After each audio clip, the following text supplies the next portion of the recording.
Hello and welcome to my YouTube channel AJ study. कैसे हैं आप लोग? आई होप आप सभी अच्छे होंगे और आप सबकी तैयारी भी अच्छी चल रही होगी। आज हम डिस्कस करने वाले हैं जनवरी 2023 का 300 plus most important MCQ series का पार्ट 11। अगर आपने प्रीवियस पार्ट्स नहीं देखा है तो लिंक डिस्क्रिप्शन बॉक्स में है, जाके ज़रूर देख ले। एंड जितने भी वीडियो चैनल पे अपलोडेड हैं उन सभी का पीडीएफ आपको मेरे टेलीग्राम चैनल पे मिल जाएंगे। लिंक डिस्क्रिप्शन बॉक्स में है, चैनल को जरूर ज्वाइन कर ले ताकि आपको पीडीएफ मिल पाए। ठीक है, स्टार्ट करते हैं आज का video. Today's first question is which country was selected as vice chair at the 12th session of FAO's intergovernmental technical working group on animal genetic resources for food and agriculture. खाद्य और कृषि के लिए पशु आनुवंशिक संसाधन पर FAO के अंतर सरकारी तकनीकी कार्य समूह के 12वें सत्र में किस देश को उपाध्यक्ष के रूप में चुना गया? And options are Bangladesh, India, Sri Lanka, Indonesia and Japan. And correct answer is India. 18 से 20 जनवरी 2023 के दौरान रोम में एनिमल जेनेटिक रिसोर्सेज पर ITWG यानी कि inter governmental technical working group का 12वां एडिशन हुआ था। इंडिया को वाइस चेयर के रूप में चुना गया and Asia and Pacific region को रिप्रेजेंट किया गया था। Doctor BN Tripathi ICAR and the national coordinator ने इस सेशन को वाइस चेयर किया। वर्किंग ग्रुप FAO के द्वारा एस्टैब्लिश किया गया है जो technical issues, advice and recommendation to the commission and global level पर एनिमल जेनेटिक रिसोर्सेज से रिलेटेड कमीशन प्रोग्राम को आगे इम्प्लीमेंट करने के लिए कार्य करता है। ठीक है, देखते हैं next question. Which of the following has launched district outreach programme निधि आपके निकट 2.0? निम्नलिखित में से किसने जिला आउटरीच कार्यक्रम निधि आपके निकट 2.0 लॉन्च किया है? And options are SBI, LIC, Employees Provident Fund Organization, Union Bank of India and RBI. And correct answer is Employees Provident Fund Organization. EPFO एक रिवैम्प्ड निधि आपके निकट प्रोग्राम के थ्रू देश के सभी डिस्ट्रिक्ट में मैसिव आउटरीच प्रोग्राम लॉन्च कर रहा है। निधि आपके निकट 2.0 न केवल एम्प्लॉयर एंड एम्प्लॉयज़ के लिए एक ग्रीवांस रिडर्सल प्लेटफॉर्म और इंफॉर्मेशन एक्सचेंज नेटवर्क होगा, बल्कि various states and central government department के डिस्ट्रिक्ट लेवल की अथॉरिटीज़ के साथ इंफॉर्मेशन को एक्सचेंज करने का प्लेटफॉर्म भी होगा। ठीक है, एंड निधि आपके निकट 2.0 जनवरी 2023 से स्टार्ट होकर हर महीने की 27 तारीख को आयोजित किया जाएगा। हाउएवर अगर महीने की 27 तारीख को हॉलीडे है तो यह नेक्स्ट वर्किंग डे को कंडक्ट किया जाएगा। चलते हैं नेक्स्ट क्वेश्चन की तरफ। Shri Dilip Mahalanobis has been conferred Padma Vibhushan posthumously in medicine field. He is from which state? Shri Dilip Mahalanobis को चिकित्सा क्षेत्र में मरणोपरांत पद्म विभूषण से सम्मानित किया गया है, वह किस राज्य से है? And options are Kerala, Tamil Nadu, West Bengal, Rajasthan and Karnataka. And correct answer is West Bengal. 87 years old paediatrician को पोस्टुमसली ओरल रिहाइड्रेशन सॉल्यूशन के वाइड यूज के लिए सम्मानित किया गया है, जिसके कारण diarrhoea, cholera and dehydration especially among infants छोटे बच्चों में के कारण होने वाले डेथ्स में 93% की कमी आई है। इसीलिए इन्हें मरणोपरांत पद्म विभूषण अवार्ड से सम्मानित किया गया है। ठीक है, देखते हैं next question. Which of the following is incorrect with respect to Padma awards? पद्म पुरस्कारों के संबंध में निम्नलिखित में से कौन सा गलत है? And options are Padma Vibhushan award was first instituted in 1954। For the year 2023 106 Padma awards conferred across various categories. The awards are presented by the President of India. 91 Padma Shri awards were conferred for the year 2023 and none of the above. And correct answer is none of the above, यानी कि जितने भी ऊपर option है वो सारे सही हैं। ठीक है, पद्म अवार्ड जो है रिपब्लिक डे के एव पर हर साल अनाउंस किया जाता है एंड इस बार total 106 Padma awards various categories में दिए गए हैं, जिसमें 6 पद्म विभूषण, 9 पद्म भूषण एंड 91 पद्मश्री शामिल हैं। ठीक है, एंड यह जो अवार्ड है प्रेजेंट किया जाता है प्रेसिडेंट ऑफ इंडिया के द्वारा। ठीक है, यहाँ पे हम जानते हैं पद्म अवार्ड्स के बारे में। पद्म अवार्ड भारत रत्न के बाद रिपब्लिक डे के ईव पर एवरी ईयर अनाउंस किए जाने वाले इंडिया के हाईएस्ट सिविलियन ऑनर्स में से एक है। यह award disciplines and all field of activities में अचीवमेंट को मान्यता देना चाहता है, जहां पब्लिक सर्विस का एक एलिमेंट भी शामिल है। एक वर्ष में दिए जाने वाले अवार्ड्स की कुल संख्या पोस्थुमसली एनआरआई एंड ओसीआई को छोड़कर 120 से अधिक नहीं होनी चाहिए। यह अवार्ड किसी टाइटल के बराबर नहीं होता है एंड इसे अवार्डीज के नाम के आगे या पीछे नहीं लगाया जाता है। ठीक है, देखते हैं नेक्स्ट। 2023 के जितने भी अवार्डीज हैं उनकी लिस्ट मैंने यहाँ पे दे रखे हैं, आप इसको एक बार जरूर पढ़ लीजिएगा। देखते हैं next question. Which city hosted the G20 startup 20 engagement group Inception meeting? किस शहर ने G20 स्टार्टअप 20 एंगेजमेंट ग्रुप की स्थापना बैठक की मेजबानी की? And options are Chennai, Guwahati, Hyderabad, Mumbai and Surat. And correct answer is Hyderabad. Bharat की G20 प्रेसिडेंसी के तहत स्थापित स्टार्टअप 20 एंगेजमेंट ग्रुप की 2 डे इंसेप्शन मीटिंग हैदराबाद में शुरू हुई एंड यह एस्पायर करता है स्टार्टअप को सपोर्ट करने और startups, corporates, investors, innovation agencies and other की इकोसिस्टम स्टेक होल्डर्स के बीच सिनर्जी इनेबल करने के लिए एक ग्लोबल नैरेटिव क्रिएट करता है। एंड स्टार्टअप 20 में 3 मेन टास्क फोर्स है, फाइनेंस, इंक्लूजन एंड सस्टेनेबिलिटी। ठीक है, देखते हैं next question. World's first intranasal कोविड-19 vaccine developed by Bharat biotech international limited in collaboration with Biotechnology Industry Research Assistance was unveiled recently. What is the name of the vaccine? Biotechnology industry research assistance के सहयोग से Bharat biotech international द्वारा विकसित दुनिया का पहला intranasal कोविड-19 वैक्सीन का हाल ही में अनावरण किया गया। वैक्सीन का नाम क्या है? सो गाइज, यहाँ पे मैंने जितने भी ऑप्शन दिए हैं सब में नाम एक ही है, इनकोवैक, बट देखते हैं करेक्ट आंसर कौन सा है। एंड करेक्ट आंसर है ऑप्शन बी, इनकोवैक। ठीक है, सो इनकोवैक वर्ल्ड का फर्स्ट इंट्रानेजल कोविड-19 वैक्सीन है जिसे प्राइमरी 2 डोज शेड्यूल के लिए और एक हेट्रोलोगस बूस्टर डोज के रूप में अप्रूवल मिला है। इसे BBIL द्वारा department of biotechnology and ministry of science and technology के तहत एक PSU के हेल्प से डेवलप किया गया है। ठीक है, एंड यह एक नीडलेस वैक्सीन है। इससे विशेष रूप से नाक की बूंदों के माध्यम से इंटरनेशनल डिलीवरी को अलाउ करता है एंड यह एक primary series vaccine and heterologous booster के रूप में भी काम करता है। ठीक है, देखते हैं next question. Which player has been adjudged the ICC men's T20 cricketer of the year 2022? किस खिलाड़ी को ICC men's T20 cricketer of the year 2022 चुना गया है? And options are Virat Kohli, Babar Azam, Surya Kumar Yadav, Hardik Pandya and Jos Buttler. And correct answer is Surya Kumar Yadav.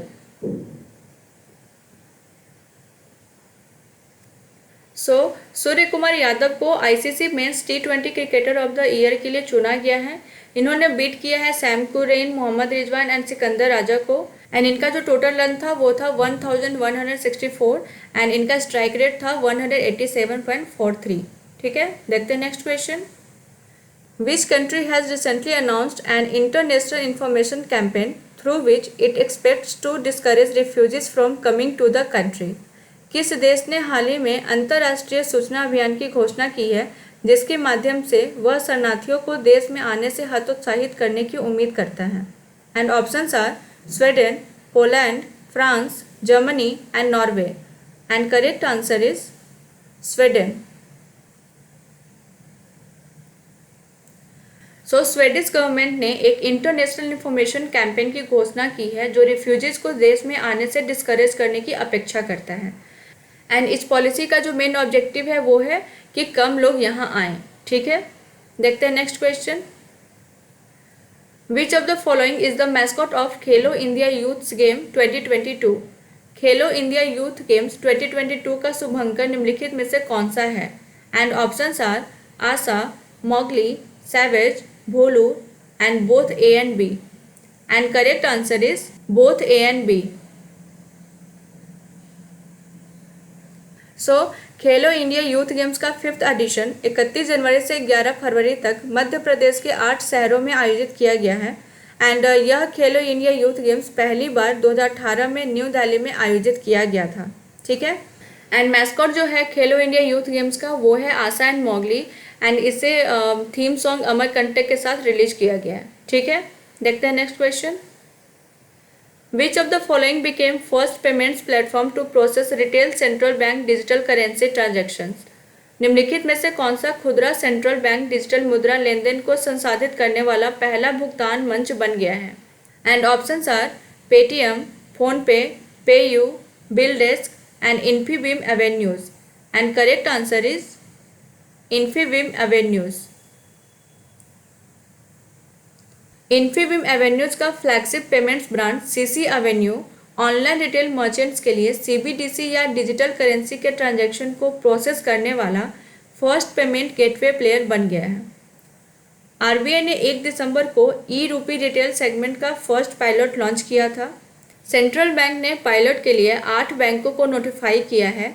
Mumbai, new Delhi, Bengaluru and Bhubaneswar में first phase में SBI, ICICI bank, yes bank and IDFC first bank के साथ स्टार्ट हुआ है। Infibeam avenues ने हाल ही में आरबीआई से पेमेंट एग्रीगेटर लाइसेंस रिसीव किया एंड इसके बाद बीबीपीओयू यानी कि Bharat bill payment operating unit के रूप में काम करने के लिए एक अस्थायी लाइसेंस प्राप्त किया है। ठीक है, देखते हैं next question.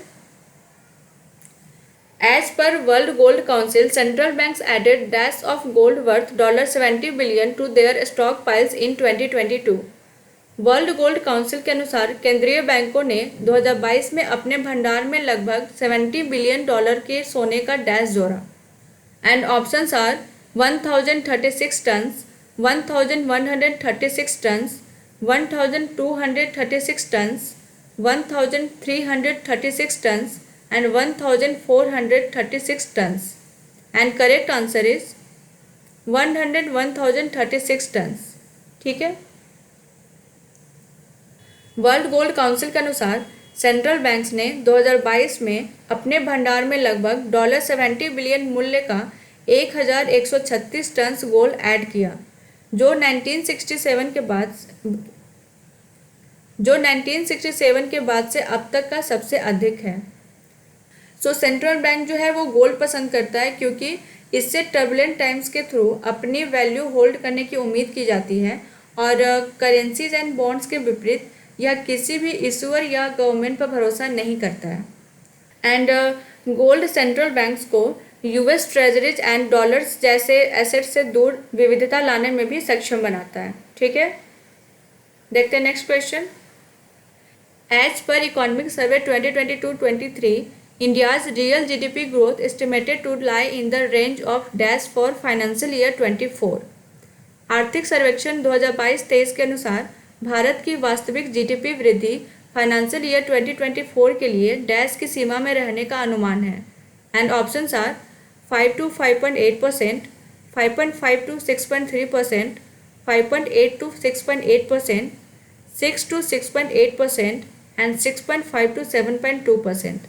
and correct answer is 6 to 6.8%।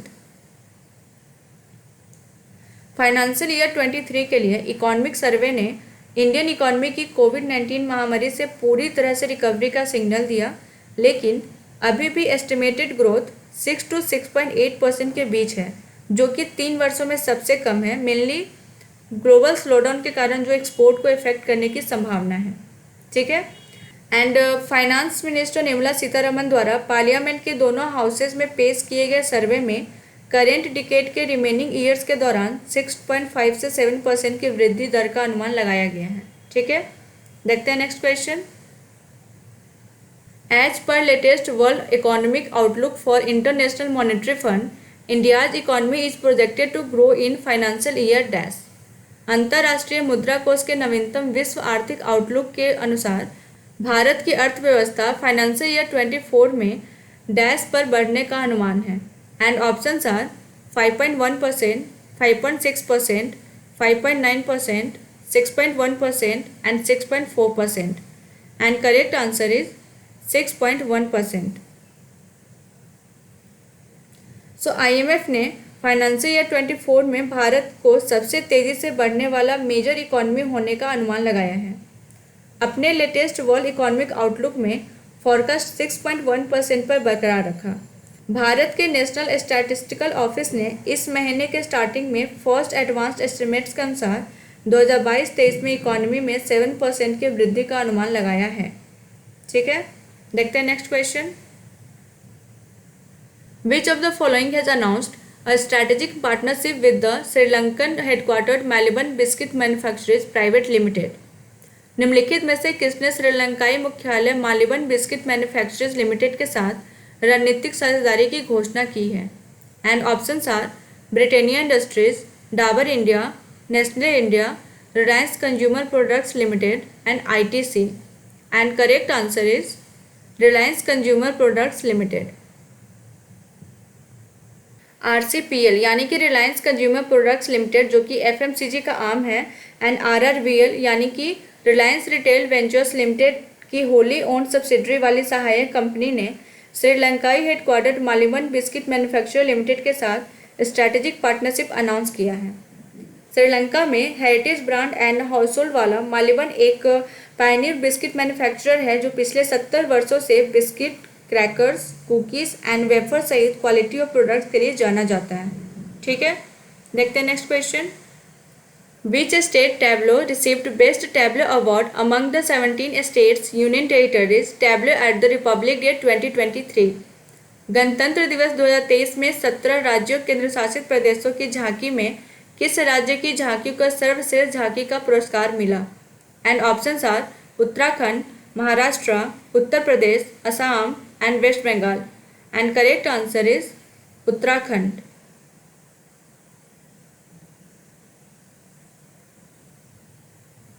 सो उत्तराखंड की झांकी जिसका थीम था मानस खंड, उसको बेस्ट टैब्लो अवार्ड मिला है। एंड सेकेंड अवार्ड मिला है महाराष्ट्र की झांकी जिसका थीम था 3.5 शक्तिपीठ एंड नारी शक्ति। एंड थर्ड अवार्ड मिला है उत्तर प्रदेश की झांकी को जिसका थीम था अयोध्या दीपोत्सव। ठीक है, देखते हैं नेक्स्ट क्वेश्चन।